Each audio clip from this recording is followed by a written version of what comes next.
Yeah, I'll talk to you. All right, we will call the TLSS committee meeting to order for November 20th. First order of business is Pledge of Allegiance. Pledge allegiance to the flag of the United States of America and to the republic for which it stands, one nation under God, indivisible, with liberty and justice for all.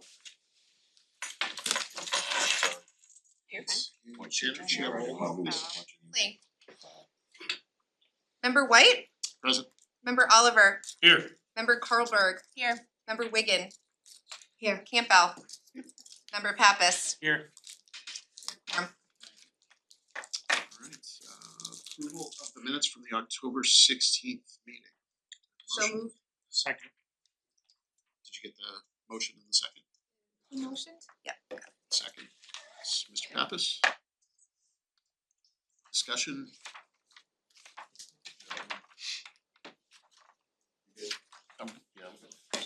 Sorry, I said no. No, that's okay. All in favor? Aye. Aye. Any opposed?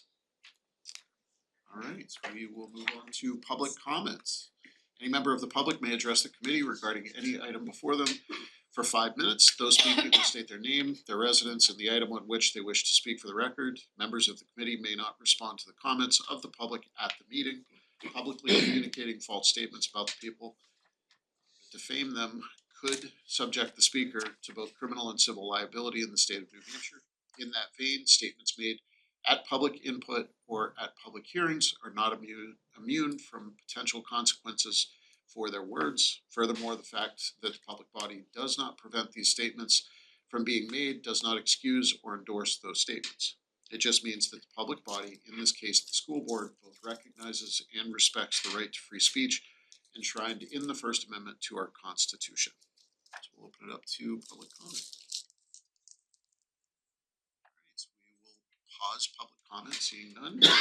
Move on to general business. And item number 1, we will open it up for the presentation of the SAS data.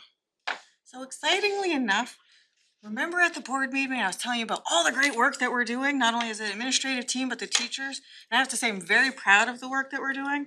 But it's one of those things where we're doing everything, where we're looking at and analyzing data to make sure that we're making the right decisions for our students and checking and adjusting as we go along. One of the things that is it's a double-edged sword. We have a lot of data that you'll see in our local assessment plans, and we have the data that's, formative and summative assessments that the teachers have. But we also have this lovely report card aspect of it from the state. And what happens is that they do this in May, but we don't get the data back until right about now. It just became unembargoed on Thursday. So what perfect timing to come and talk about the data. We'd seen little glimpses of those particular, the state, I can't, but anyway, so we've been looking at combing through all the data. We had our local assessment plans. They went off with all of the formative assessments and the diagnostics that we had for our students. At the beginning of the year, you'll see those particular pieces. We will come back, show you in mid-year and at the end of year. But this is our state information. It goes along with our indicators of accountability. But everything that we're doing aligns to this work that we need to do and making sure that we hit our mission, vision, and our portrait of a learner. And you'll see it kind of all tie together. We are really bent on being intentional about everything that we do, from the data that we collect and how we utilize it to impact instruction, because we want to make sure that every student and every teacher gets the resources and supports that they need to reach their highest potential. And with the 306s, and we'll talk about the 306s, we are making sure that we are building and sustaining a guaranteed and viable curriculum. We're down with the GVC because right now, when we look at what's going on in our classrooms, we are very programmatic driven, and you will see that in our data. And we want to make sure that we have intentionality so students are being met where they are and they don't have a glass ceiling. We want to make sure that they go beyond that. So it's a lot of work. This is not a 1-year piece. You will hear me coming back time and time again, but all of our professional development is aligning to this. And you'll also see how our teacher evaluation system and the evaluation system that we have all tie together. Instead of having many different things, we're making sure that we're intentional and only focusing in on a few different areas so then we can do it really well and move forward. We'll take 3 areas at a time and then move on to the next 3. We want to get a real strong foundation. So with that being said, I'd also like to bring to our CIA team, we say CIA because it sounds cooler, but it's really the curriculum instruction and assessment crew. Now, that's us. So I have Dan Joseph, who is here. He's the curriculum coordinator for the elementary level. And then I think you all know Kathy Cotton, and she's our secondary. So this is the team that we are always in the buildings. That is something that we do on a weekly basis. We go into the classrooms, teachers know us and see us, and we're able to provide feedback, and we'll talk a little bit about that when we talk about our next steps, because we do intentionalities, but we do classroom visits to always do coaching and support. So everything is tying together. I will take a back seat for a little bit because I know they like data as much as I do, and I know that we're gonna walk through it. What? If you like the data, I have to hit the clicker. All right. You go first. Um, Rock, paper, scissors, shoot. Thank you for having us. I believe we were here in June, and we gave you the initial data that we had for SAS, our achievement data. And as Sherry mentioned, it was just officially released last Thursday, and we are following up with our promises. We did have this presentation last October, and in that presentation, we like to give a little bit of an overview of the accountability system. So this really shows you that the New Hampshire's accountability system is not one test score or one indicator. There are 6 different indicators that they look at. Tonight, we're only going to focus on achievement, growth, and graduation rates. We can come back and bring you other indicators, but it's big, and these are the 3 areas that we'll look at.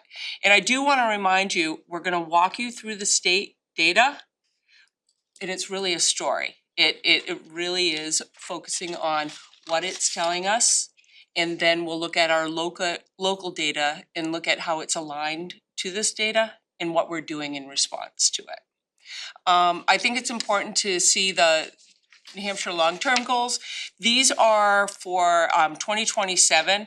They are looking at 70% achievement in ELA and then 54 in math. Their goals this year were 67.69 and 52.70. So they are looking at their own progress as they move forward. And you're gonna see some of the same trends that we're seeing in our district, where they may not be hitting their goals, but they have the goals to look at, and they're really making strides to support districts and actually giving us some pushes towards meeting the goals that they have. Again, for the state assessments for that achievement data, we look at 3 state assessments. We have 3 through 8. We have SAS, as everybody refers to it for English and math. In 5, 8, and 11, we do English, math, and science. And then grade 11, we measure achievement through SAT with the essay. And this is the overall proficient for our district in comparison to the state. Overall, we are trending forward. And you're gonna see that in the next slide. But as you can see, we have work to do in district to meet the state average. And we have looked at districts around. We are close to a number of them, and then some others are within that range. Next slide, please. I think this slide really shows you a little more how we have made progress in the last few years. There are a few blips as we go forward, but we have been making small gains, short-term gains.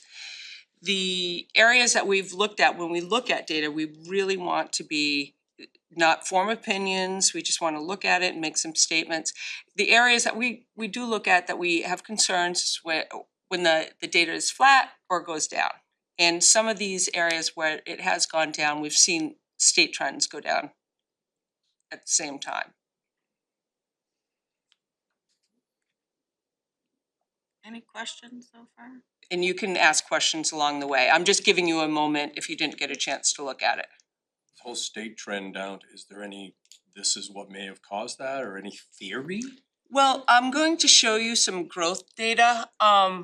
The state has got highly involved and more supportive in the state accountability, especially SAS and achievement 3 years ago. Prior to COVID, it wasn't monitored as closely. So there've been a number of changes and also like emphasizing that it is important. So we were a PACE district prior to COVID, which we were looking at alternative assessment. So we didn't participate in these types of like Smarter Balanced or the other assessments that we used prior to that. And then right after COVID, there was a trend not to find it important or opt out. And so there's been, you know, the push-pull with it, and now we know that this is important data, and it's a lot of districts are putting their own systems in place, following the state putting their systems in place. They have progress monitoring now. They just put out expectations in the last 2 years on, you know, what this looks like. We have checklists for assessment, and so they haven't. We've gone to the accountability conferences and they're pulling apart data same way we are. Can I add 2 other layers, if that's okay? Absolutely, and So- please. If you think about it, when we had kneecap and all of those, so 2015 is when things started changing with our assessment, the assessment itself. Every year, they change the mark on where the students are needing to be. So if you look at it in proficiency buckets, I kind of look at it as what they have their range. They change their scores for each of the ranges every year. So it's a moving target on where they think that it needs to be.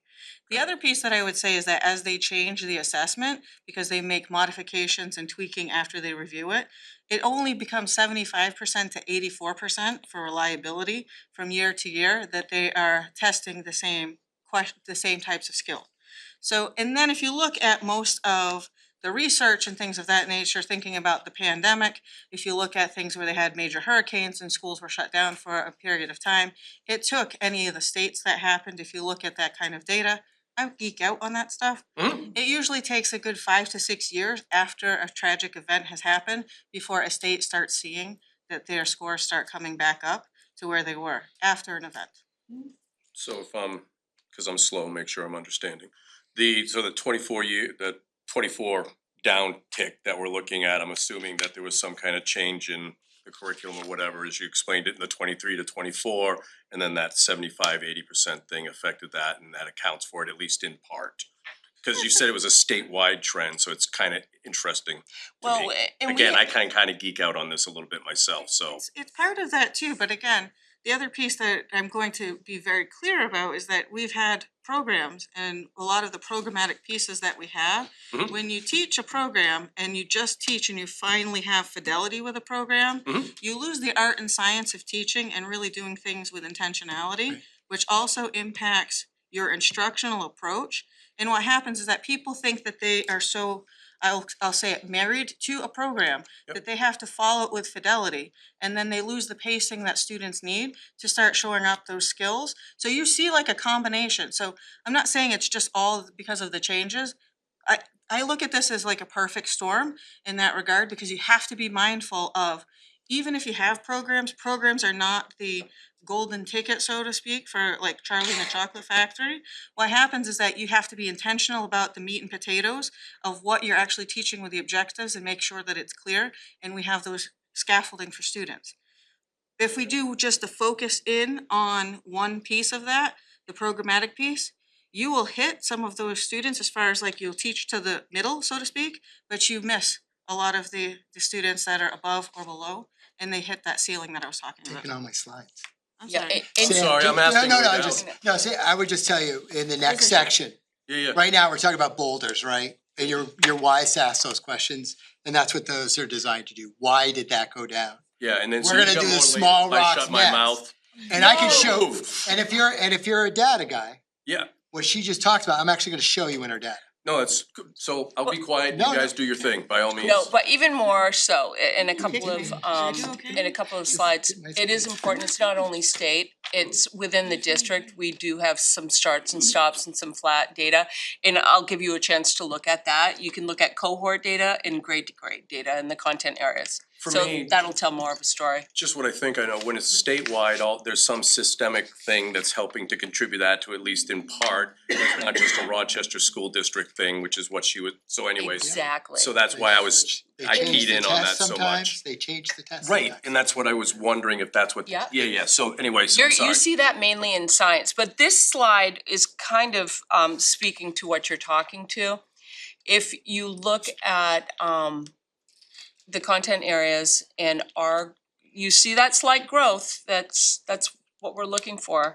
But the state is following a similar pattern in our growth, and we've actually, we surpassed the state growth in a couple of areas, but you'll see in a couple of other slides that we need more growth to get the students who are much further behind moving ahead. So this is the one I was telling you about. This slide is really, we went back to pre-pandemic, so you could just have a little comparison there. And then if you look diagonally with the colors, you're gonna actually see the cohorts of students as they go through. Keep in mind, and this is what's so difficult sometimes, we only, Those aren't mine. oh yeah, You keep taking my slides. It's okay, no, we I'll have, explain this in a minute. we have actually a high percentage of students who don't make it through the Rochester system. They not drop out, they move districts. So we've tracked that and we tracked that. So this is, around 60% of the students enter in Rochester and then exit in Rochester. So keep that in mind as we go. But diagonal cohort data is really important to us because these are typically the same student moving through the Rochester school system. And then you have year-to-year data, and the year-to-year data is really where our accountability lies, which is interesting for the state. But for the most part, you will, you look at this data and what we do is sit back and we say, why? Why are some of these trends happening? Just as you're asking. So those are really good trends, questions. And we do see where many times it is that the curriculum is not aligned to the expectations, the competencies and performance indicators. But many times it's the instructional value, as they were talking about, where we really have to focus on the impact of instruction so that greater learning is achieved. If you look overall, we are making small gains and some bigger gains in areas. Kathy, just real briefly, just a comment. This is a good demonstration of how devastating COVID was to these kids' education. Yeah. And it's gonna take a long time to recover from that. And I think it's important for everybody to see that.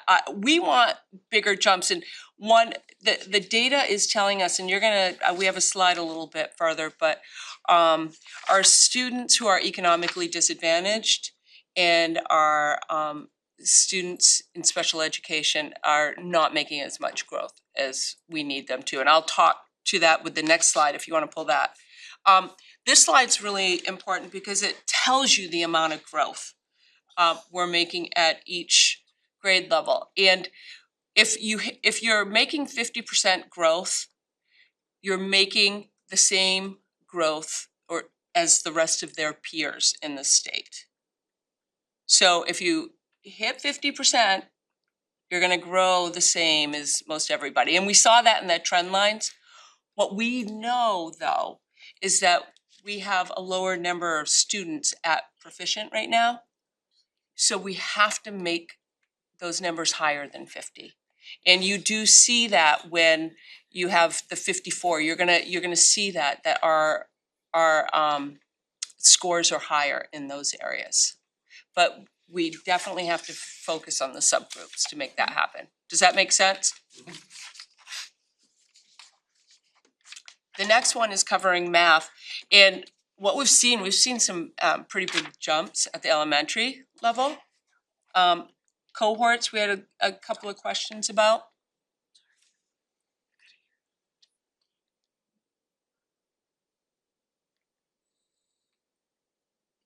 In the high school, we're still pulling apart some of that data, and that's SAT data. And I will tell you, participation rates at the high school in 11th grade, they're only at in the low 80s for all content areas. And that has a very big impact on accountability scores. So this may not align well with what you're gonna see for the SAT, PSAT. I have a question. Do you find that other high-risk communities have similar trends? Yeah, but there are examples of high poverty, you know, the high outcomes. So there are a number of them. We can do it. It's just, we do have to be very thoughtful. And pulling the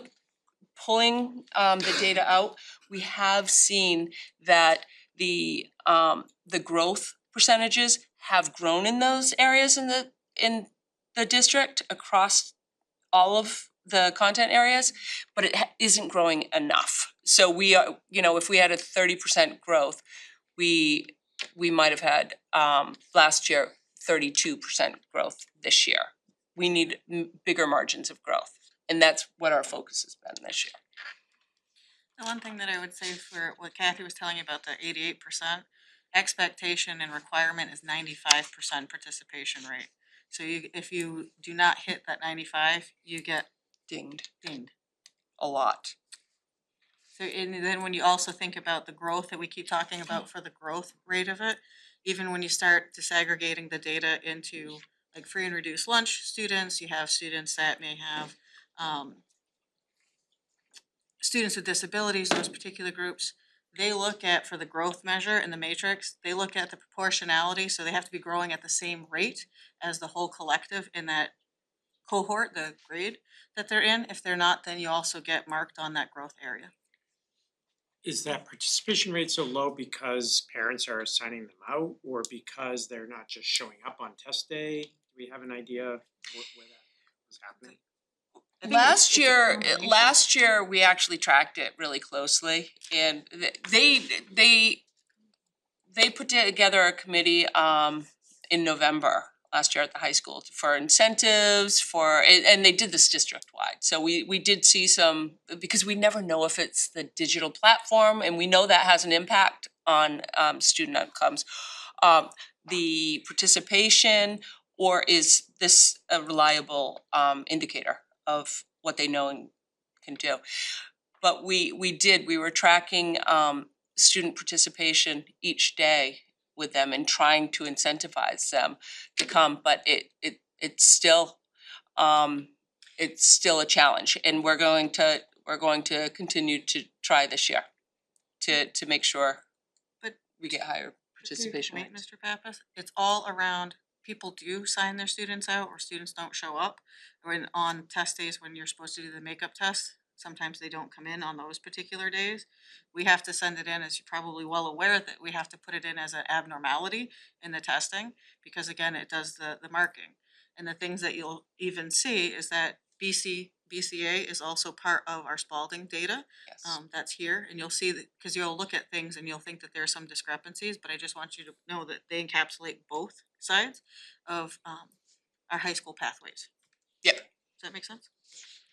Do we, if I may follow up? Please. Is there a hounding of, do we chase the students down, or are there only 2 days that we could do it, or do these students, do you know, you may not even know, but The SATs are a little more complicated, as you know.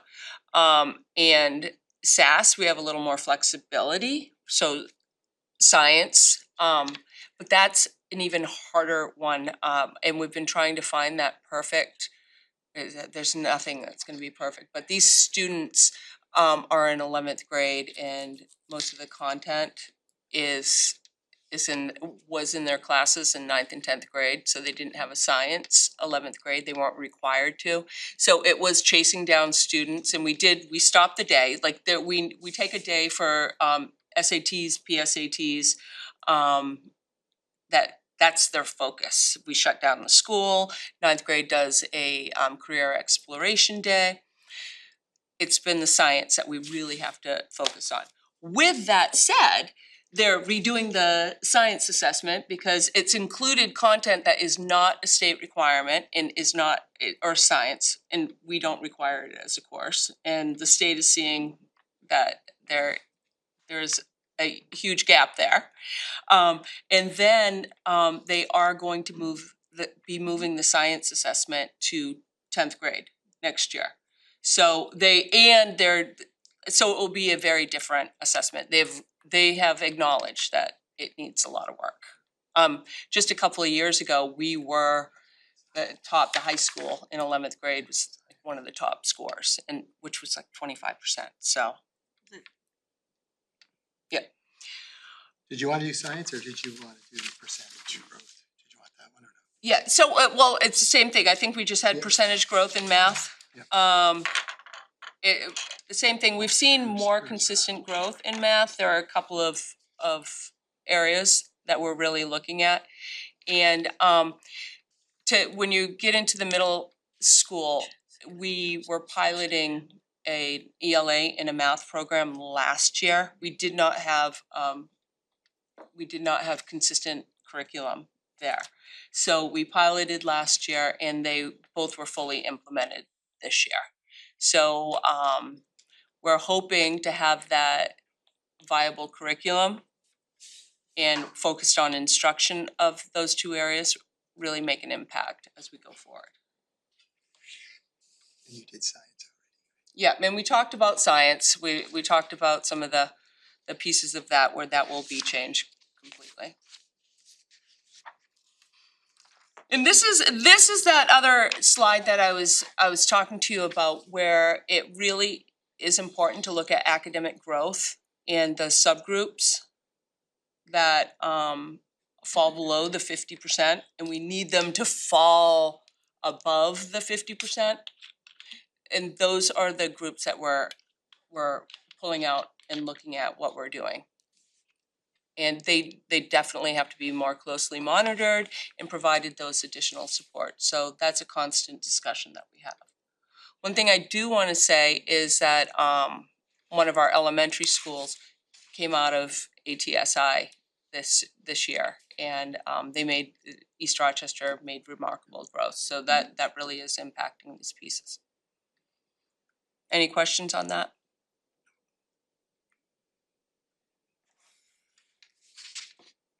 And then the last indicator that we have here would be the 4 and 5 year graduation rates and the dropout rate.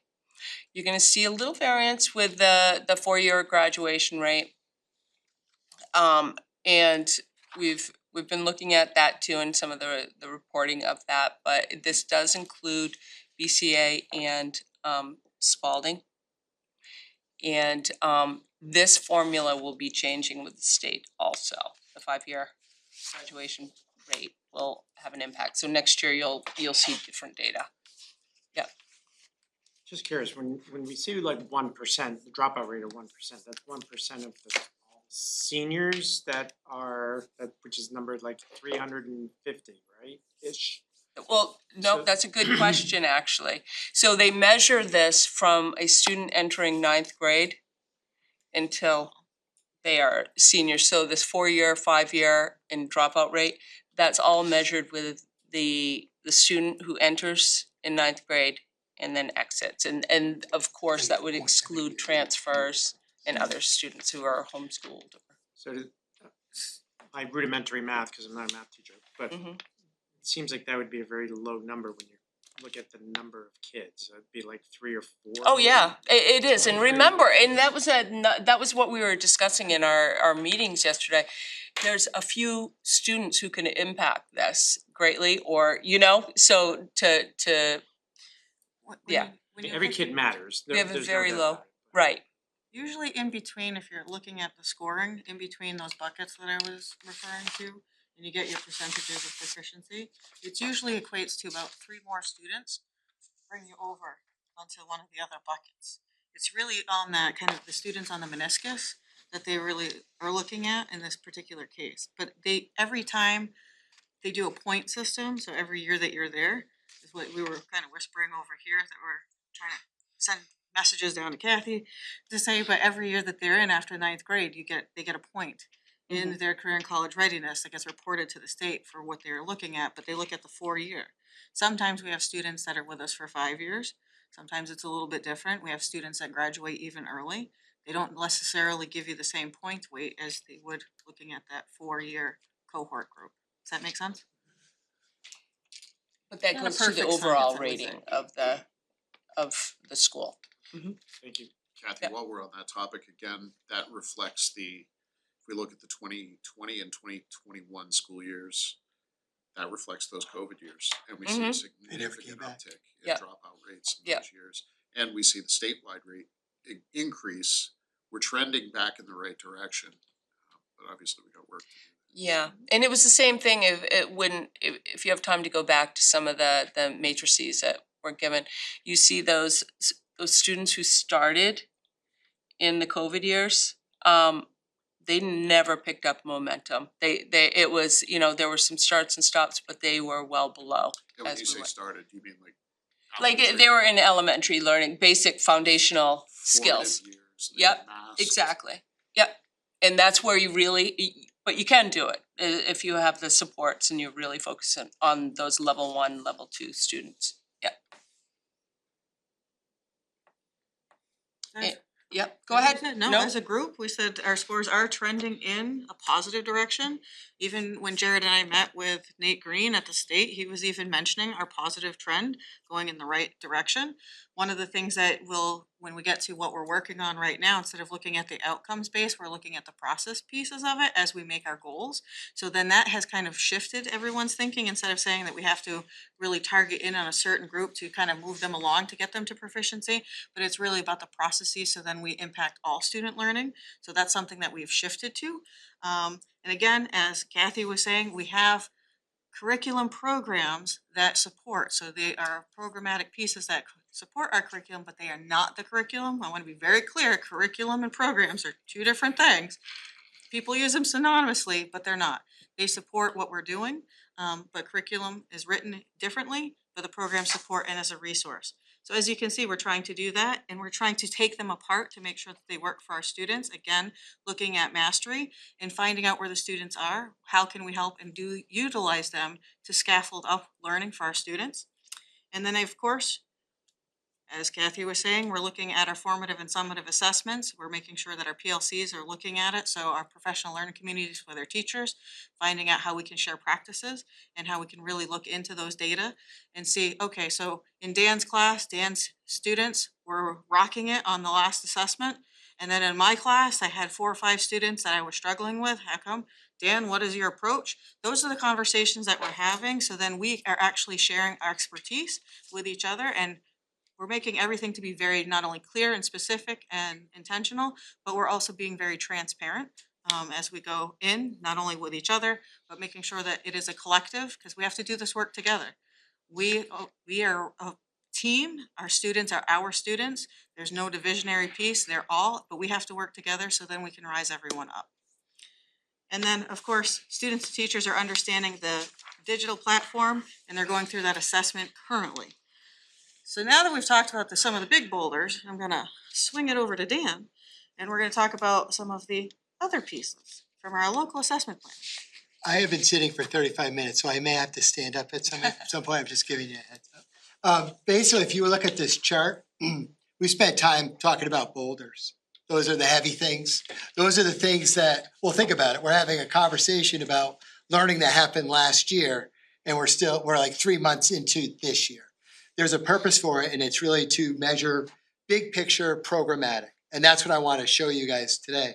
But we also have some data that I would call rocks that are more tied to the day in and the day out instruction. We're looking for quality, we're looking for impact, we're looking for efficacy of instruction. That would be the rocks. But then you have the day in and the day out, the granular. If you want to move those big bars, you got to get into the sand. And I'm going to walk you through how we're meeting with our leaders and showing them how we're going to use rocks and sand to impact our boulders. Does that sound cool? Mhm. All right. And I just I just like those pictures. I put them in there twice. Lucky you.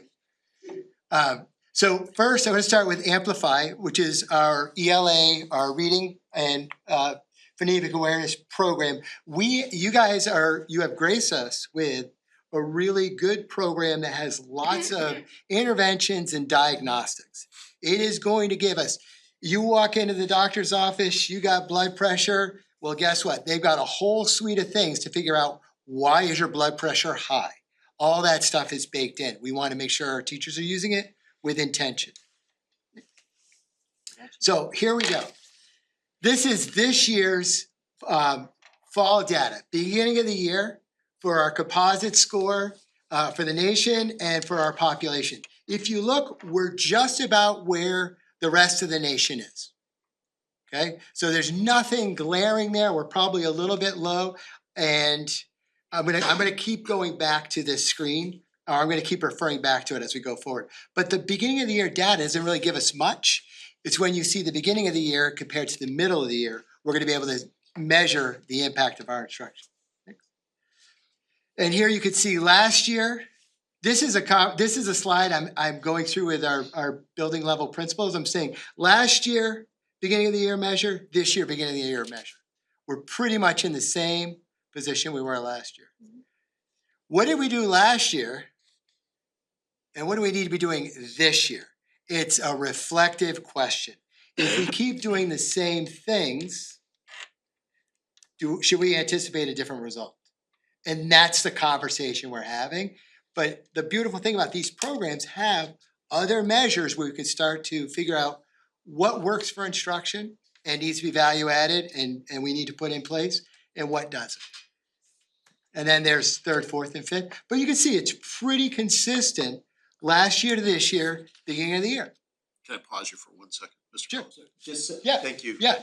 Mr. Chair. I'm So sorry. just so interpret it, are we looking at cohorts here, or are we looking at, This is, so this, you're absolutely right.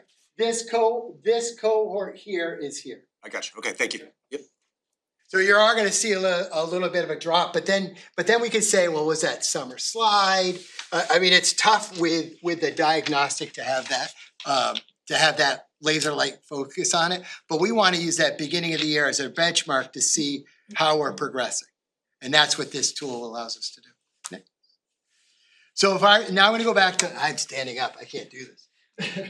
If you go back to last year, and I picked grade 5 last year for a reason. I want to show you how we're gonna use this data. You're gonna see a composite score, which is all their reading foundational, how their letter naming fluency, all the basics that need to be in place for reading comprehension.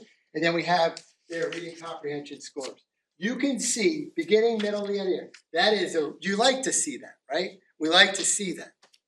Now, if you go to the next slide, remember that is grade 5, 2004, 2005. Look at that jump. 21 points.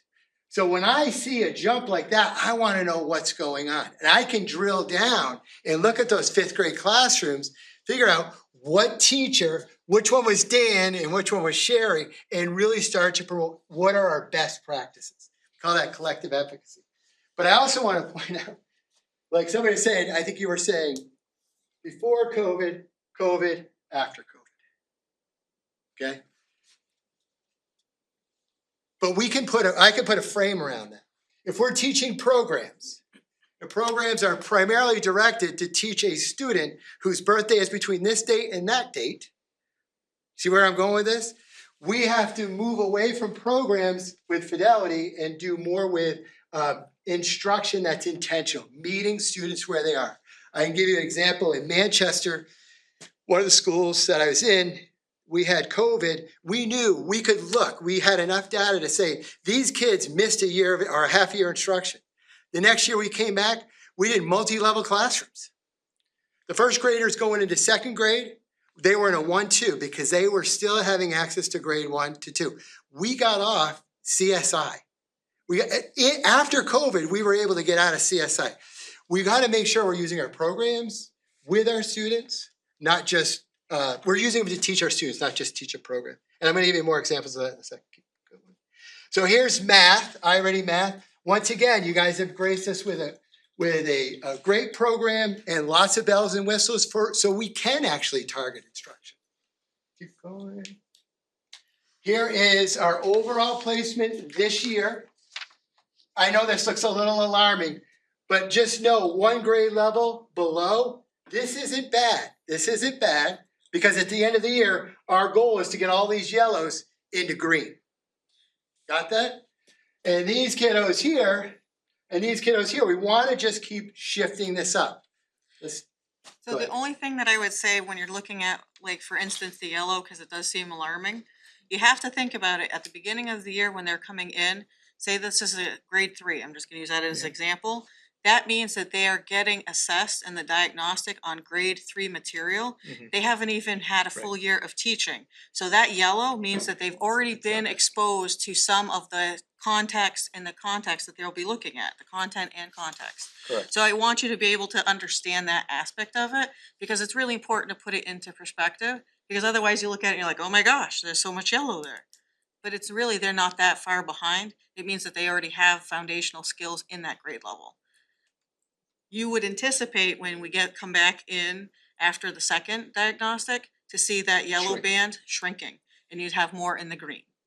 Just to give you kind of contextually. Sorry, Dan. No, you're my secret decoder. So now this is important, okay? You saw that 1 bar overall. Now let's look how it goes through the grade levels. All right? K to 5, notice this red bar. Our percent 2 or more grade levels grows. If we do not meet them where they are, the gaps get bigger and bigger and bigger. In fact, there's a study, and one of the reasons I absolutely love this slide, one of the most important years is grade 3. That's when they start having to apply place value. If you think about it, if you don't understand place value, you don't understand multi-digit addition and subtraction. If you don't understand place value, you can't do multiplication or division. And that turns into scientific notation, unit rate. 3rd grade is your do or die year. And there's a study out that the 3rd graders who suffered through COVID are really, really feeling it, okay? So this is very, well, it's not fun to look at, but this makes sense. Yeah, go ahead. When you say grade 3 is the fundamental year, is that because of brain development or because of the curriculum that is? It's actually the math concept of place value is so pervasive.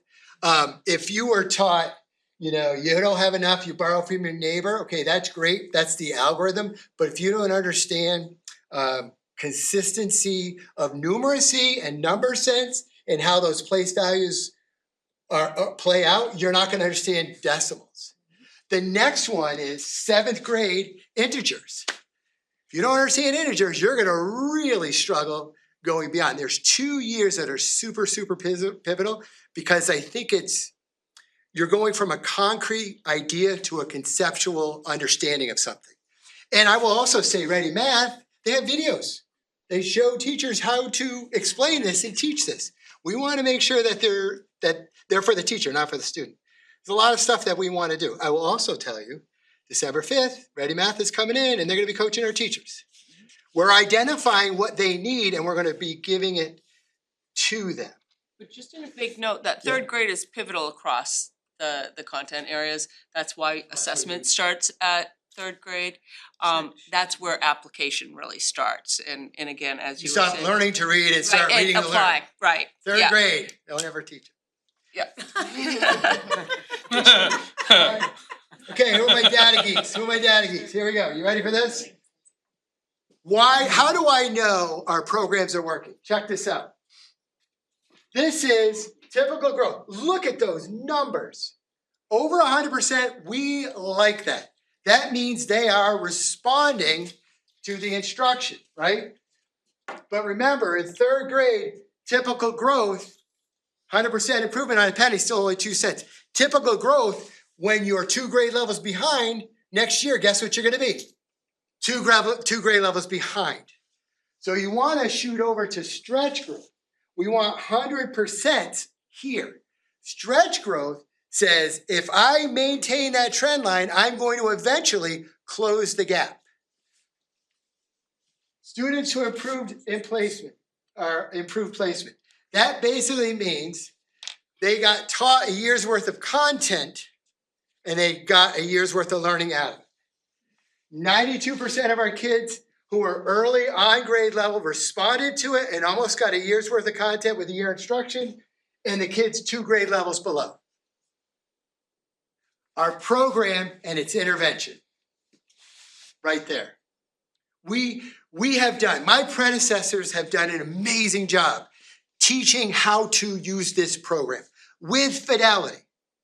But now we got to try to like pull it back a little bit and say, how do I use that program to take the kids who are middle and let them fly? That one should be an easy over 100%, right? That's when Dr. Nichols talked about the glass ceiling. 2, 3 or more grade levels behind and 1 grade level below, we have got to get those. They're not getting additional support. They need to have access to whole group classroom instruction. When on December 5th, iReady is going to come back and help them do targeted groups within the classroom. Don't just do whole group, do targeted group. Provide pockets, identify what that student needs and make sure they have it so they can close gaps. Right? I know you're like, oh, it sounds easy, but it's hard to do, and we're going to work on it. That's what we're going to work on this year. Next. And look at this. Grade 3, you saw those great scores, didn't you? Look at it. We're jumping up. That number sticks out to me. I saw that number. I didn't put a red X. We didn't have a red square on it. And I wanted to go and say, what's going on in third grade? I've had these conversations with those building leaders as well. Next.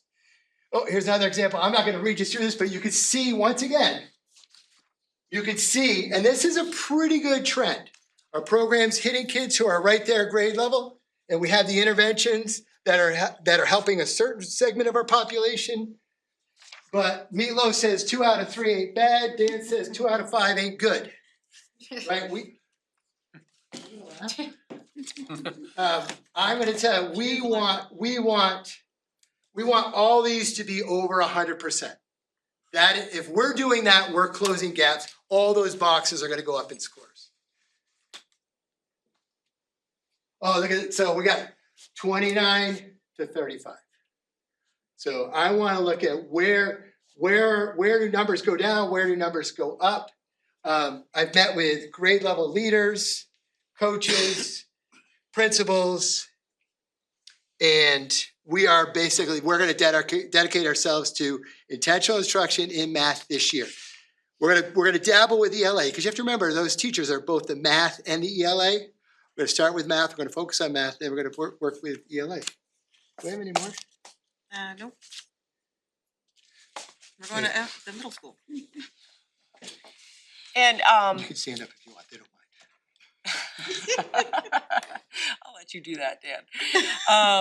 So at the middle school, as you know, for years we used NEWA 3 through 9th grade to really look at the through lines and the trends. Although we did adopt Ready Math at the middle school, and we have iReady as a diagnostic, we still gave them the NEWA this year. So at the middle school, we continued with NEWA, which is longitudinal data for us, and we give that 6, 7, 8, and 9th grade, and some of our 10th graders, and BCA gives it to all of their students to really, as it's very similar to what you heard from Dan. really looking at where students are at the beginning, middle and end, and then we can do fall to fall, spring to spring, to see if there's real correlation with some of our state data. This is an indicator of what they should have on the SAS assessment. And it is pretty well aligned to what we've seen with growth data. You will see that the cohorts, and you'll go sixth grade over, but they are making movement. They're going up each year with 3+ points. One optimistic view that I do take is that this year in reading and fall, we have some very high performing and a number of more level 3 students, so it's on the 4 scale. The observation we did make though is that our level 1 students across the board are not moving. So nearly 70% of the level 1 students scored in level 1 the year before. And that's really something, and we saw that with SAS. We saw the same data with SAS. So that is something that we are working on, and we've pulled them.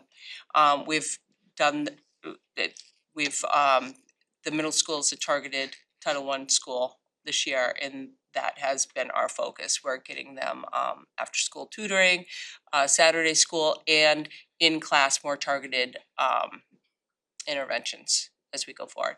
Quick question on Yeah. this graph. How far into the fall of, for example, fall 25, how far into the fall is that test given? Is that like September or is it more like November? It's in September, and we gave it the third week of September this year. So what NEWA does is they compare it to the students who take it at the same time. So they have a couple of cohorts that they do comparable studies. So there's second week and third week, and NEWA does suggest that we do that the third week because you have everything else going on. The reason I ask is especially with reading, except for the sixth grade, but you look at the seventh and eighth grade, the fall, winter, spring, same year, and then they scored higher when they came back in the fall. Yep. Eighth grade, fall, winter, spring, and then they scored higher when they came back. So kind of fascinating to see. Yeah, and we've talked about that because it goes against what we traditionally think of with summer slide, right? But that was one of the observations we've made. We have tried to give them, especially students who were the level 2 students for the most part, they've had summer opportunities too. Our summer program has been great, and we've provided resources, but you know, there's a number of factors. It's similar in NEWA data. We look at their trends. Similar to iReady, NEWA does provide classroom teachers and administrators with a lot of tools that they can set up targeted groups within their classrooms, and they can monitor their growth regularly. Kathy, as far as the after-school tutoring and the Saturday school, have you guys seen good participation in that? We haven't started it yet this year. We're still trying to work it, but we've seen intermittent positive growth in it, but that's what we're looking at. We're trying to get more family and parent involvement at the middle school, and at the parent night last week, they really talked about, you know, how to use the tools that we have available to them, how to use IC and why it's important. So that has been our focus there. It's getting them to be able to support their students too, and they're the ones who are going to pick their student up on after school or on a Saturday, right? So I think it's important to recognize that too, because we all know education starts at home. So we need the parents to be involved 100%. Right. And they have to know how to, and that's always what it is. I think open communication has to be improved. Yep. After school tutoring, I'm glad to hear that that's offered. We don't offer a late bus, is that correct? We haven't in a number of years now. would you expect that if we offered a late bus that participation rates in after school tutoring would increase? We have offered a late bus in previous years and there was very low usage of it. So that was a decision that was made that we don't, yeah. Do you think if we offered a late bus that we'd have more kids participate in after school tutoring? It would be a gut reaction, of course, anytime that we can offer support for the barriers that students or families have, of course. Thank you.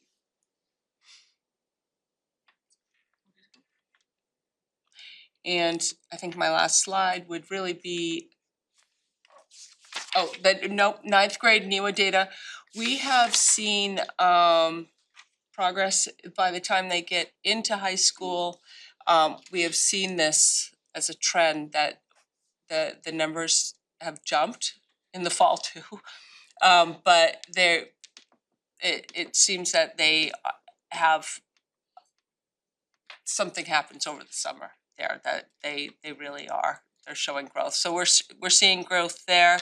And I will tell you, ninth grade hasn't, the last few years, the teachers have become much more familiar with NEWA and how to use the tools and how to use data to really focus on instruction.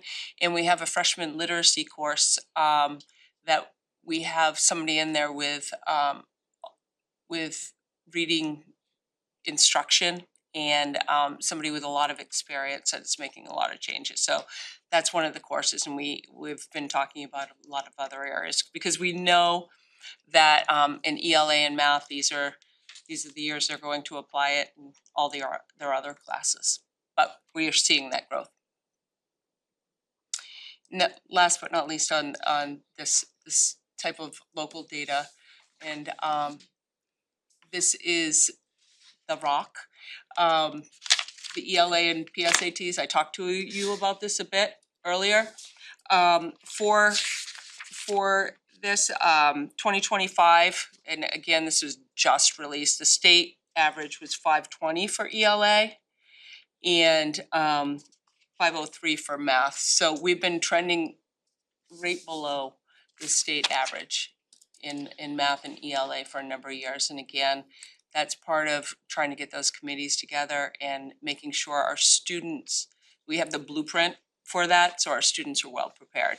But the PSAT, one thing I do want to point out, it's similar to SAS and others. The PSAT has shown that the scores have increased about 30 points from the PSAT to the SAT. So the students are making progress from 10th grade to 11th grade. Can I ask a sort of a philosophical question, I guess? of Hey, you sorts? guys are putting me on, this is my gut feeling, philosophical. And this is actually for maybe the three of you. I Okay, mean, good. The SAT as a whole has always been sort of geared towards determining whether students are ready to go to college. And we know that about 50 to 60% of our kids go to college. So that 40% that don't. Actually, it was 39% 2 years ago. Yeah, they haven't been tracking that, it's close, yeah. But the number of kids that we don't send to college, I mean, we typically are sending them to the tech school Tech schools. and doing, getting those jobs that are in the trades and whatnot. I'm just wondering, is there a correlation really with the kids that they're not focused on going to college, so why would they try on the SAT? I mean, I'm wondering if that's part of why our scores typically are lower. Like, there's no incentive to do well because they're not going to college. I don't know if there's anything to be said about that, but. That has been at the forefront of a lot of conversations. And trying to, and that goes back to our pathways, our career connected learning. Yeah, you don't have to go to college, but you should have a plan after school, and I think we need to acknowledge that as we go forward, and that was the state's intent. And so, I don't know, the state's intent was to make that more of a goal of everyone. And then all these conversations, as you said, that doesn't have to be everybody's goal, but we are setting up pathways for them. the state hasn't done away with it and colleges are bringing it back again, which is kind of surprising. You know, it's always been kind of a struggle for me to understand, like, why do we just rely on the SAT as a method of judging our schools? Like, what about graduation? What about those that go on to That's a jobs? relatively recent, you know, in the scope of things, it's within the last, what, 6 years, 7 years? Yeah. Maybe something has changed, but we choose to do the SAT instead of the SAS, right? Isn't there an 11th grade version of SAS, but we use the SAT instead? No, the Or what about SAT is for math and ELA for our 11th graders. Or the state is changing that. It's not going to be grade, it's gonna be, where assessments are gonna be based on your year. Cause it's for track, like second year, third year. But that's what we have for ELA and in math. We have science that is SAS. Yeah.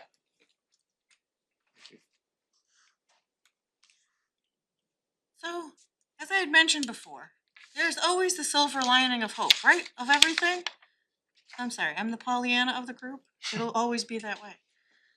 Our strategic plan, vision of a learner, all the work that we have great systems, both Dan and I being new kids on the block to the district, not the singing group, but new to the district. What I would say is That's that. where I went. Huh? That's where I went. I know. Sorry. Looking at the strategic plan, looking at the vision of a learner, looking at the systems that you already had in place, Rochester is one of the first districts in the state of New Hampshire to become competency.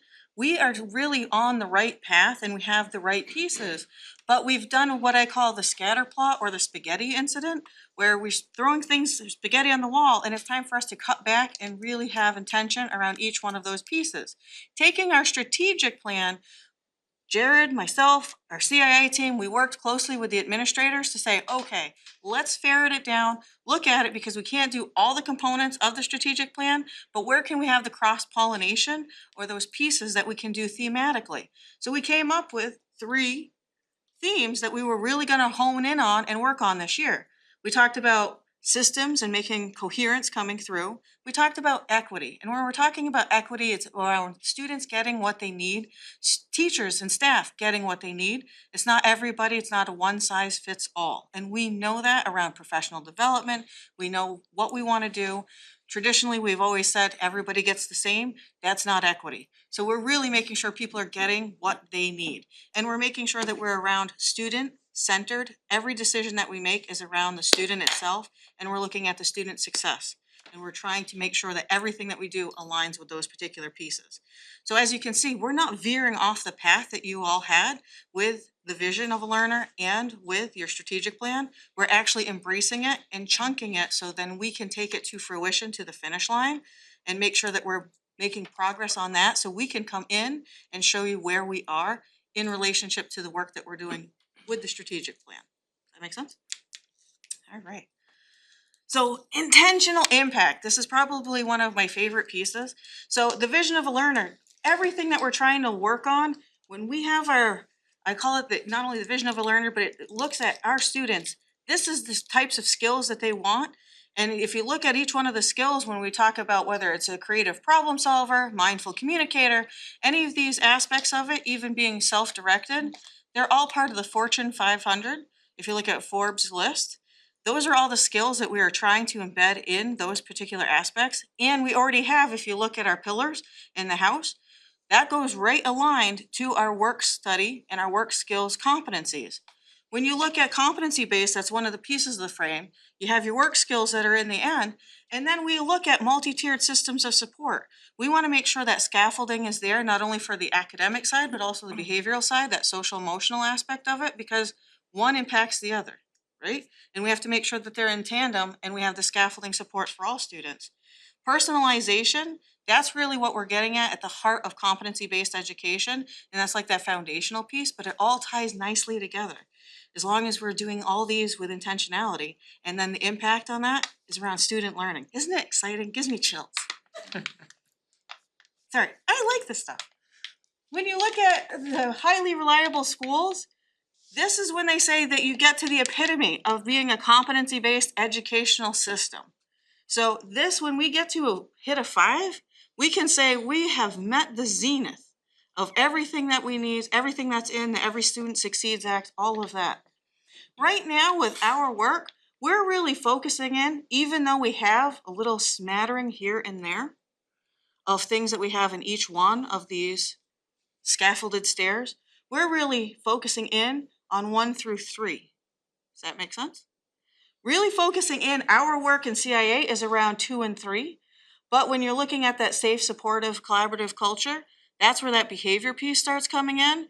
And behavior does impact our learning, and not only for the individual students, but the other students when they have an unexpected event that happens.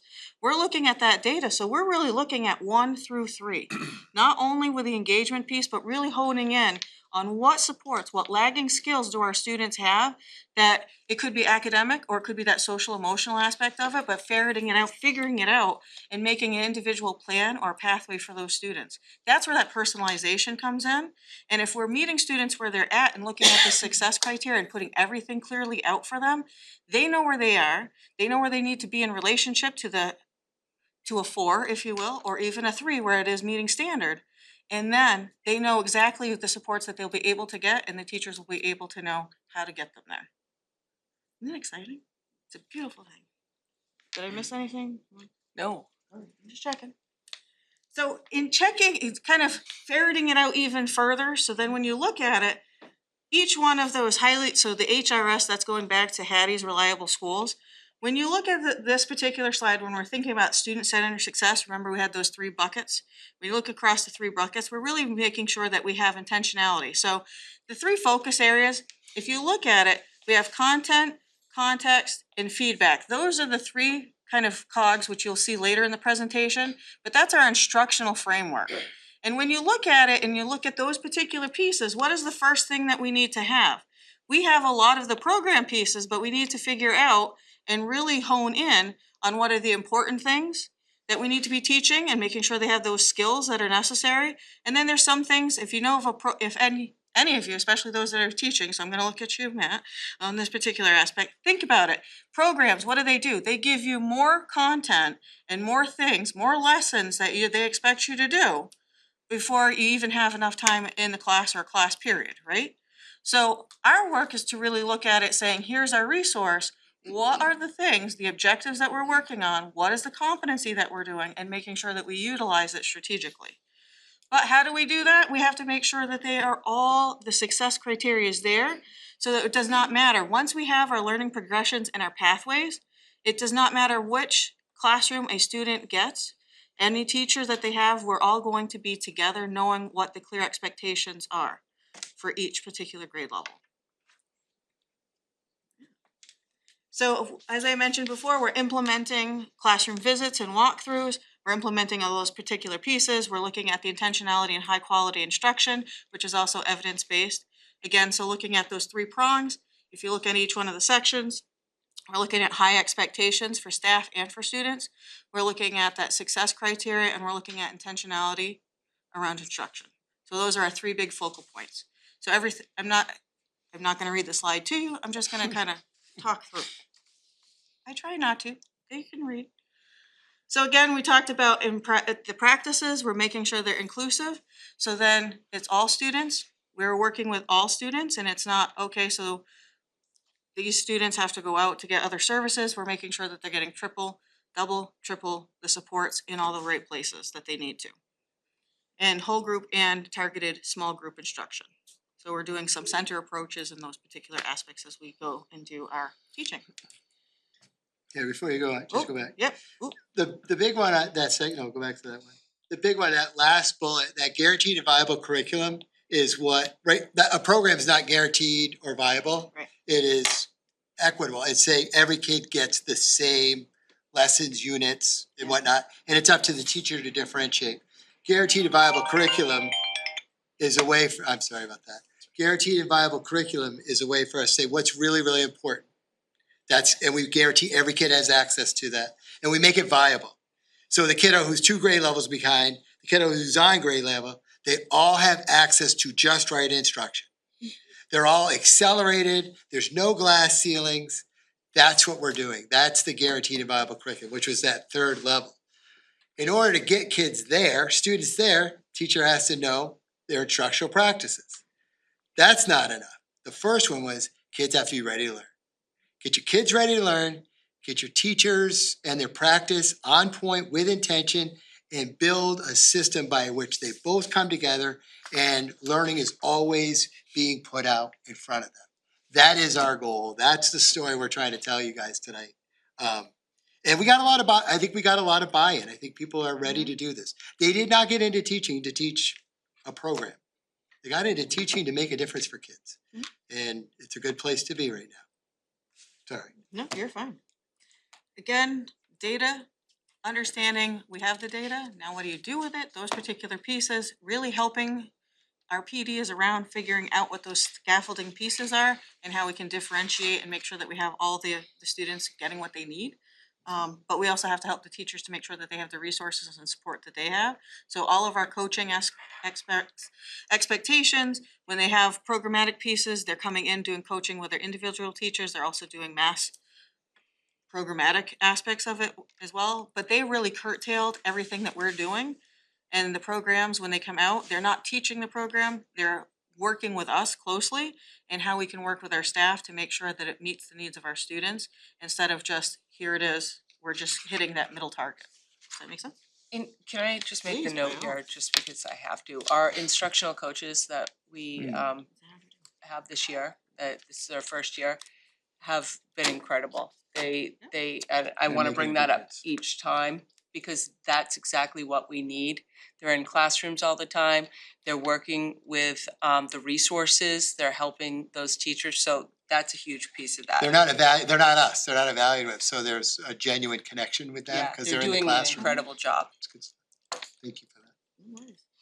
But again, coherence in our instructional expectations, looking at common assessment, so it's not differentiated in that regard. And then when you get to that standards kind of like reference reporting, one of the first things that we all hear from teachers when we first came on board was the report card. Help us figure out a way to make the report card clearer, not only to the students, but clearer to the families. The more that we build that clarity and we build efficacy, we are able to then shift, and then the students really own their own and own their own work as we start going down this path.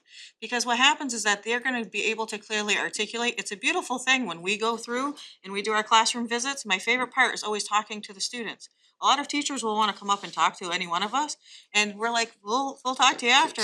We talk to the students to find out if they know what their expectations are, not only for the routines, but what are they learning? How do they know if they've mastered it? And they're the same types of questions that we're asking the staff. How do you know when a student has mastered those particular pieces? What do you do if a student has not mastered it?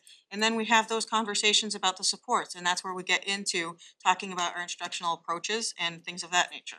So it's, as I said, everything is woven together.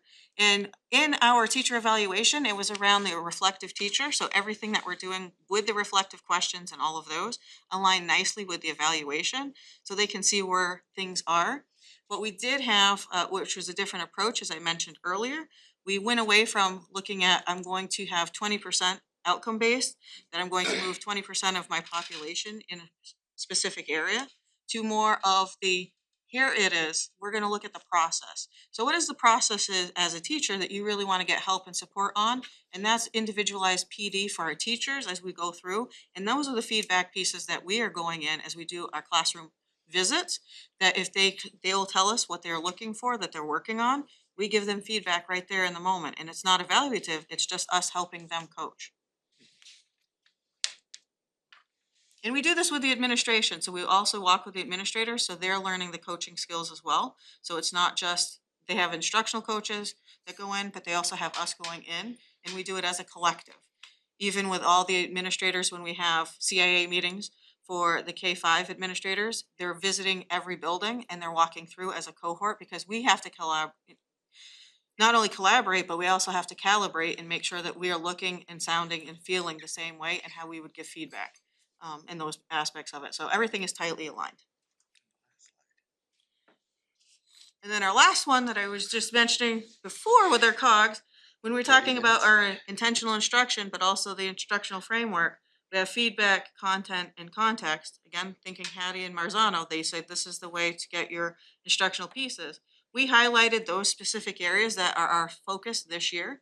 And then as we get really good at those and we report out on those, we will shift our focus into some of those other areas in each one of those areas. Does that make sense?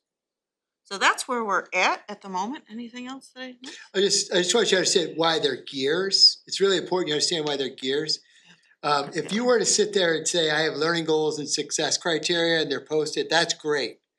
What if the kiddo wants to move up that success criteria and you don't provide direct instruction? Or you provide direct instruction, but the student does believe they could be successful. All three of them, what we want, that's what we're saying intentional. We want them to really understand how these gears need to fit together to really enter into a partnership with the learner around their learning. That's what we're trying to do. And I also think I'm excited. I always say to the teachers, what's our most valuable resource? What's our most valuable and plentiful resource in education? Our students. What's our most underutilized resource in education? Our students. So we're really gonna try to work. This is our focus for this year. And we're on our road. We're on the road for that. That's all. Sorry. I don't wanna be the last The only one. last slide are the resources, so you can go in and look at any of the data pieces from the state that were reported here, and you can do some other comparisons. Don't know which way you wanna go, Chair, you had to. Is there a question? I just wanna say your energy is fire and I'm excited the direction that you guys are going in, and thank you very much. Can I clarify a question? Is fire good? Yes. Yeah, but I'm not that hip now and wow anymore. Alright, we'll start Yep. with Mr. Oliver. I was just gonna say thank you for this presentation. Honestly, it's exactly what I wanted without knowing what it looked like, to be truthful with you. Answered a lot of questions. It hit me personally on a lot of different points. And I guess I'm gonna ask a very broad, just from my perspective, as a school board, I'm just like, how can we help with what you're doing? Cause I like what I see, I like what I just heard, I like the direction, the intentionality as it keeps being put. I'm buying into the approach myself, so again, from a board perspective, how can we help? There are gonna be a lot of different things when we look at report cards that'll be needing to change. When we look at the communication, we're going to have to do a deeper dive. So in a meeting not so far from now, we're going to bring policy pieces that need to be changed based on the 306s. So the best support that we can get is that when we talk about the programmatic pieces, even though we know that, and again, thank you all for, purchasing those particular pieces and giving us the blessing to have those. We also are asking for the grace and understanding that we're basically ripping them apart to make sure that they work for our students, and we're not going to be reading the script in those particular pieces. So I think the policy side of things, yes. The grace of knowing that we are ripping apart a program that you all were like, this is the program that we need. That's fire. That I was ripping just- apart. Nice, Did I use nice, that pulled that one out. where have we been? I wanna take a stab. I think we're doing things outside the box, like the whole idea of pathfinders. Giving them time and space to do this work. Mhm. It's heavy lifting. We got people who are interested in doing it, just like you are. Just continuing to provide that support, time to do the work. And I also just, I would say that's probably our biggest need right now. Is our challenge right now is we got people like you excited to do the work. And we have bits and pieces, and it's hard to take a teacher out of the classroom, it's hard to bring a sub in. So we're trying to think outside the box. I would say one of our biggest challenges right now is to provide that time and opportunity for teachers to do this work, which I think they're ready and willing to do. So, Which has always been a. it's the perennial issue, right? Yeah, it's just, so yeah, well, I guess at some later date, like Sherry said, since I get scolded for calling her Dr. Nichols earlier,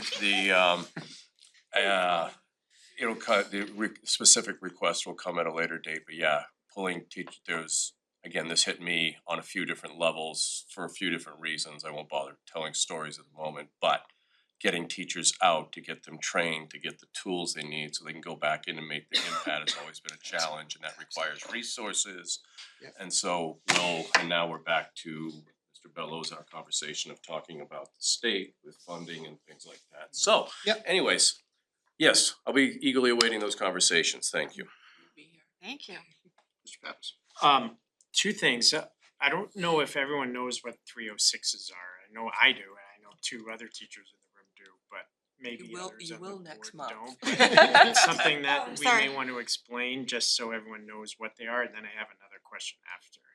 Yeah, 306s are basically what every expectation is around the educational aspect of it. So it has all the different expectations, whether or not even timing, those aspects of it, what we should be including for graduation requirements. It kind of has I call it soup to nuts. It basically tells us how we need to operate and make sure that we're within the operating pieces.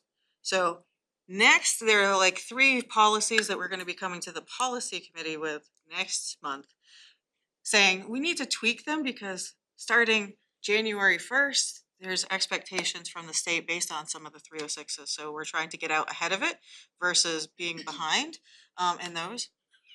Yeah, it's a state law that basically tells us how to run a school system and the requirements that we have to meet. And you're gonna hear, so next month, as you said, not only policy, but also proposals for new courses. And I know you're probably intimately aware of it with the social studies piece of it, but we will be coming to the board with that. There's been a lot of work around that.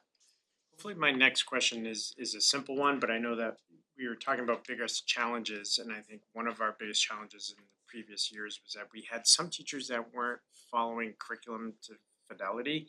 And I'm wondering if that is still the case. Do we have all of our teachers teaching what they need to teach? Are they following everything that they need to do? So first thing that I would say is that there is more of visitations. As I said, I'm in their buildings every week. I can tell you my rotation. I'd invite any of you to come for a walk, visit, as I say, as that we go through. So we do.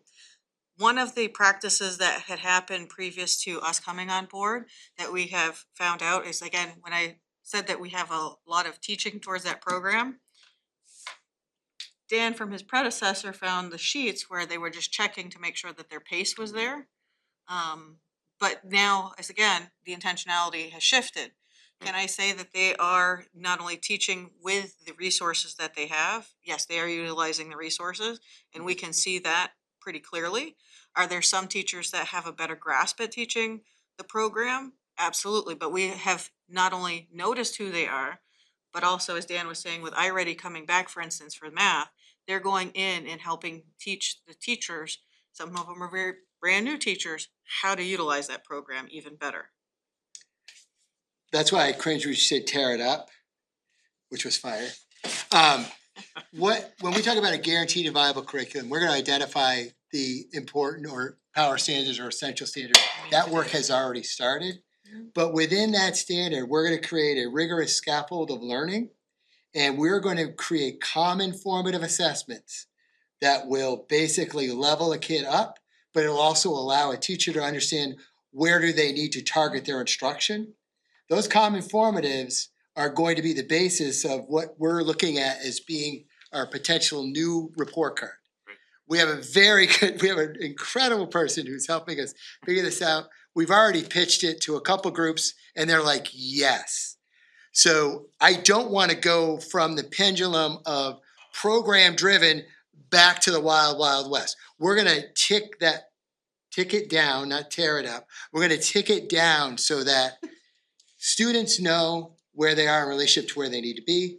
The teacher knows where they are in relationship to where they need to be, and it's consistent across our 3 classrooms. Everything we're building is gonna be guaranteed and viable. All of our assessments are gonna be common form assessments that are aligned to the standard and are reliable. The scores will be the same. So I agree with you, we don't wanna go back to that, because there was a reason we went this way, but we don't want that pendulum to swing back. And I will also say, People are frustrated with me because we're going slow. I would say it's probably the biggest, let's get going, let's get going. I'm like, whoa, we're gonna do this with intention. Because I don't want it to swing back to the way we were. That along with what Dr. Nichols is talking about. So when I go into a classroom, or any of us go into a classroom, you guys can go into a classroom. You can ask a kid, what are you learning? They should tell you. Where are you in relationship to where you need to be? They should tell you. What is it you need to do to level up? They should tell you. Students are our most valuable and underutilized resource in education. We're gonna take what the teacher does and put it right on the student's desk. Does that make you feel, can you sleep tonight? Yeah, I know that we had some teachers in the years past that were doing their own thing, using their own resources and not following what they needed to do, and then we wonder like, why are our kids not? Don't go out and buy stock and teachers pay teachers. We're not going to that. No. I'd also say that the work that the team is doing with the administrators is of equal value. So that the principals that are in the buildings, the assistant principals, the people that are walking through classrooms also understand what the expectations are, so that there's also accountability to it as well. So thank you. And like I said, I don't want you to think just because we're tearing it apart, that we're throwing it out. We're actually building something useful and helpful to the teachers and our students to meet them where they're at. Good question. Mr. Bellows. Mr. Chair, I have several questions, if that's all right. And I think hopefully teachers are already hearing that, because I've heard feedback from staff that are like, I don't even have time to get to know my kids because I just gotta get through this program. So I think that's gonna be a relief to a lot of teachers, that they can focus on making sure their kids are learning. It's Thursday, it's November, it's a month of gratitude, so I'll echo what Mrs. Campbell said. I'm grateful for the excitement. I'm grateful for the progress that we've made and the work that I know that went into making that happen. I appreciate the focus on the early grades, because I think many of us would agree, if we can't catch them and get them where they need to be by the end of third grade, as you mentioned, it's an uphill battle after that. And there's other models, that I've mentioned before, like what they're doing in Mississippi, that I think it's all K-3 down there, and it's really working for them. Mr. Joseph mentioned best practices, and so I'm gonna get kind of critical with some of our numbers here. I feel like I brought this up last year, but I'm concerned about what's happening with eighth grade and the slide from seventh to eighth grade. When I was looking at the data, when I got the backup this morning and I saw that slide, I was like, oh yeah, I thought about this last year, and I work in a middle school. When I mentioned to Ms. Harrington, I had the same hunch. It's that eighth grade senioritis, that's a big part of it. But then I started to wonder, well, what's going on in the rest of the state? So just for reference, if you look on slide 8 and you follow that cohort, the class of 2026 in their ELA slid 10 points from grade 7 to grade 8. And it's been double-digit slides for all those classes, although the last class of 2029, it was a 9-digit slide. When you compare that to the state slide, the deltas are 5 points, 14 points for the class of 27, 7 points, 7 points. So our kids slide harder from 7th to 8th grade than the rest of the state does. So there's a slide, and we might be able to contribute it to the 8th grade senioritis, but what I wonder is, why is Rochester slide harder than the rest of the state? Is it a culture issue? Is it a program issue? Do you have any sense on what that might be? Because we do see the same thing, not to the same extent, but we do see the same thing with math as well. No, absolutely, we have been looking at it, in the viable curriculum, that is a very clear, reason, but like one of many reasons. We've had a lot of teacher turnover at the middle school, especially in those grades. And that's why we're looking at, supporting teachers, PLC time, so that we can support their efforts as we go forward. And as you know, we're trying to get systems in place there.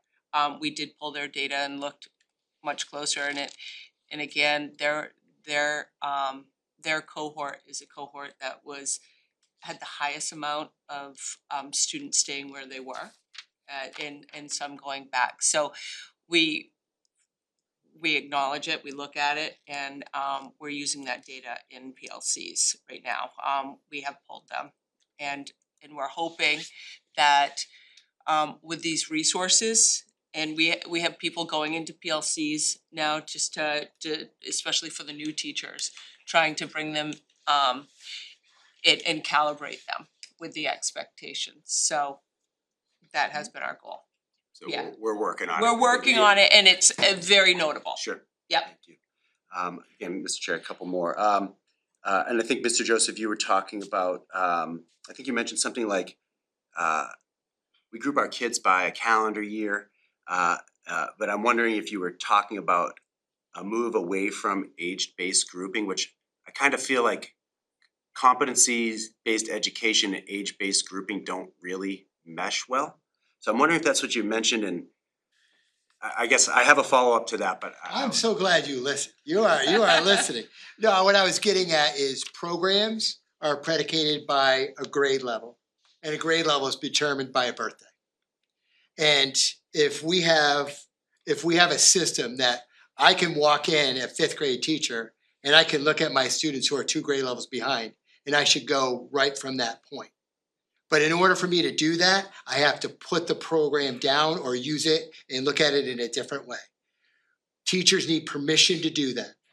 And we need a way to measure the impact of what they're doing to make sure that they're not guinea pigging with our kids. What they're doing is creating that. So the birthday comment was more about a grade level program, not a student learner. And you're absolutely right. Competency-based education is not necessary. It's showing evidence of learning over time in a variety of ways. So And move on when ready.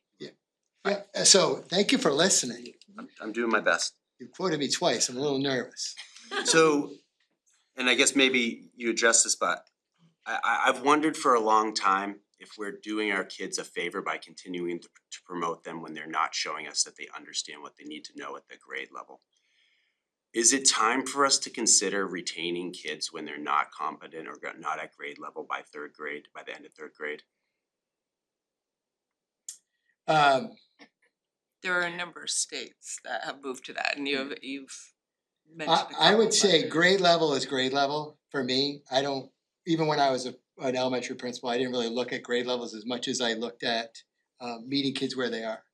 And just so you know, when you have a guaranteed and viable curriculum, go back to that, I'm the fifth grade teacher and I know there's a kid 2 grade levels behind. I should be able to go in to a third grade progression map and identify what that kid needs, even though I don't have the third grade textbook.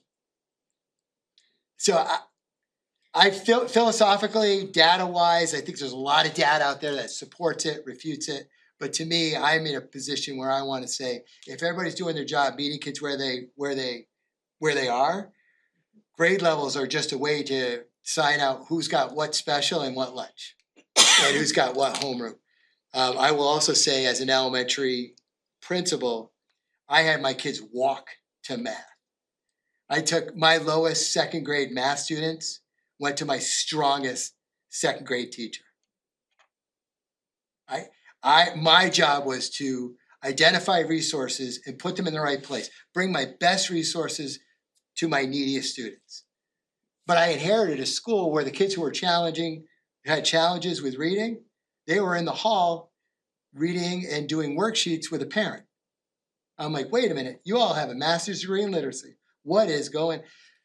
So I think before we do that, let's look and make sure the system is delivering what we think it should be. Because systems get the results they get. And I just showed you a slide as we are passing kids along. Do I want to hold the kid back, or do I want to make sure that in that year's time, we're giving that child every opportunity and access to just right instruction to close that gap? These are kiddos that need to be double dipped. My job, if I'm principal or teacher, or even as coordinator, is to provide that opportunity within that schedule to double dip kids to catch them up. I would want to do all those. I'm being honest with you now, straight. I would want to do all those before I would retain a kid. That's the last resort, Yeah. I think, because I think the states that have implemented this, they see like, we can't let this kid go past third grade if they can't do this yet, because at that point, as you mentioned, Yeah. we might never catch up with them. So I appreciate what you Yeah. were saying there. The last question I have or comment I have, and I'm thinking about slides 28 and 30 where you talked about the different groupings, above grade level, on grade level, below grade level. And the group that had the least amount of progress was the group that was above grade level. Absolutely. So I understand, when you've got, more than 50% of kids in any given cohort that aren't proficient at grade level in ELA or math, that it's easy to put all your resources towards them because they're not where they need to be. Right. But we got a lot of kids who are where they need to be and beyond that are floundering now and Absolutely. waiting. So what are we gonna do for those kids? So after we build this transparent, viable curriculum and these progressions, we'll be able to go into a classroom and we'll ask kids, what are you doing? What are you working on? And students will be able to articulate that they could be going faster. In fact, that is the number one comment we hear. We could be going faster. The teachers are tuned into that lower quadrant and they hold the top down. And right as soon as you allow pace to be driven by student feedback, student learner feedback, you actually start to get growth across all 5 categories. You want to see your scores jump, get growth on all 5 categories. Takes a while to get there. Teachers have to let go a little bit. Teachers have to understand whole group instruction needs to be shortened. Targeted instruction needs to be maximized. You need to let kids go. You need to look at assessment as the child's opportunity to show you what they've learned, not a score. Everything is feedback. All of those things start to build where all the subgroups, there's no ceilings, and there's no ceilings on either end, and that's our goal. That's what I would call intentional instruction. Every single person has daily access to just right learning. And I will also say, if I'm 2 grade levels behind, that 15-minute whole group lesson, that's grade level. They still need to have access to grade level learning because we know that doesn't work because then you're just doing 1 year's of growth over 1 year's time. You're never going to close the gap. You have to have both. So, I appreciate we'll go that. get a coffee sometime. It's just No, it's inspiring to hear you say that, and I think, Mr. Oliver, you mentioned it, we gotta get more people here now to support this type of work, cause the classroom teacher that can do everything that you just said is a rock star, and there's not a lot of them around. I mean, we got a lot of great teachers, but they're human beings too. To ask the same person to teach a kid who's 2 grades above level and 2 grades below grade level in the same room, that's a huge ask. That's why you need paraeducators in the room. You need more people in the building. So anyways, that's a conversation for a different committee, but thank you And I very think much we for have the a answers. number of teachers, just to kind of make everybody feel good, I think we have a number of teachers who want to do that. Yeah. They're waiting for a permission structure to stray away from a program. And we're providing that permission structure through targeted training, lots of feedback and support, what you're articulating. So thank you. Thank you very much. Thank you, sir. Mr. Oliver. I'm throwing very quickly to kind of do that. My experience honestly has been that if we let, like Dan's talking about, if we let some of these teachers actually go, there's a lot of them that wanna be doing more. And they just don't either have the tools, the resources, or as they're saying, the permission. I think we have a good number of teachers that are exceptional. I've always said you're not in Rochester, you're not in Rochester for the money, let's be honest. And so you're here because you care and you're here because you're doing, you wanna make things better. And when you have that right attitude, I think it leads to results. So this is why, one of the reasons why I'm excited hearing what I'm hearing. And like I said, I wanna do what I can to support it. So anyways, kind of throw onto that. So thank you all again. Thank you. You see it? I trust you. Closing. Thanks. No, I think we're good. Any good? closing? Yeah. Thank you. Thank you guys Thank very you. much. Thank you. Happy Thank you. Thanksgiving. Happy Thanksgiving. Yes, and we'll be back next month. Mrs. Harrington says everybody's required to wear an ugly Christmas sweater. I'm not quite sure I'm buying the whole thing, but those are her rules so That is far. funny. But is there such a thing as an ugly Christmas sweater? That's what somebody else said, so. I think all ugly Christmas sweaters are fire. That's my new word. We're a Trying to few figure years out if behind. Remember if cap or no cap is the good one, I don't know, so I'm just gonna let it all go. Wait, 6 or 7, I think, I don't even. No, you can't even start with that. That means you're lying. You're lying, yeah, and no cap is your, no, yeah. I'm hearing tough now instead of lit. Tough is instead of lit? Fire, sorry, Oh, tough tough. instead of fire. Well, yeah, we had lit, then we went to fire, now it's tough. Okay. I'm just hearing something about 6, 7. No, we don't even wanna start on that. Alright, so back on track. Yeah. So next on the agenda, we have the 26-27 calendar. This is just for, Yes, sir, it's just a discussion point, we're at the time of year when we start talking about the calendar, I have met with superintendents from not only the Tri-City, but also Oyster River, Barrington as well. We all share our calendars because we share many resources, CTE. So I'm just bringing it to your attention that we are starting that process, we'll bring it back when we actually have one. Calendar typically is reviewed by the RFT, we like the unions to take a peek at, to make sure it's in line with our collective bargaining agreements, we share with the principals, because sometimes there's building based things. Certainly, one of the things we heard the other night when we were in Wakefield is a desire to try to at least have some opportunities for Wakefield in our professional development days. I think from hearing the curriculum instruction team talk this evening, you see how important that professional development time is. So we'll certainly look to try to align it. There's no action that I need tonight. It's just for information to let you know we're starting to work on the calendar. We'll bring it back to this committee when we have an actual draft that would need action. fantastic, any questions? Good one, so we'll reopen public, I'm sorry. Usually there's a Maple calendar as well, Maple School, cause they are different. There is only that we do have a committee that's looking at that Maple, and to make a determination, I will go to the board about the recommendations from that committee, so that the calendar would be tied directly to that recommendation. Alright. So we'll reopen public comment. Anybody from the public? Seeing none, I will close public comment and we have the other. We have one other search, just informational as well. Again, by policy, it's says that the superintendent will inform the school board of field trips, particularly out-of-state field trips. The high school principal is taking a leadership group to New York City in December. So he has submitted a field trip request for that, and I'm just bringing it to the board for your information. No approval needed or anything? I don't believe there's, by policy, the approval is by the superintendent, just the superintendent will inform the board, so just share it. And no non-public? And no non-public, sir, no. Alright, Make a motion to adjourn? Second. alright, we've got a motion to adjourn, second, any discussion? All in favor? Aye. Any opposed? Alright, thank you.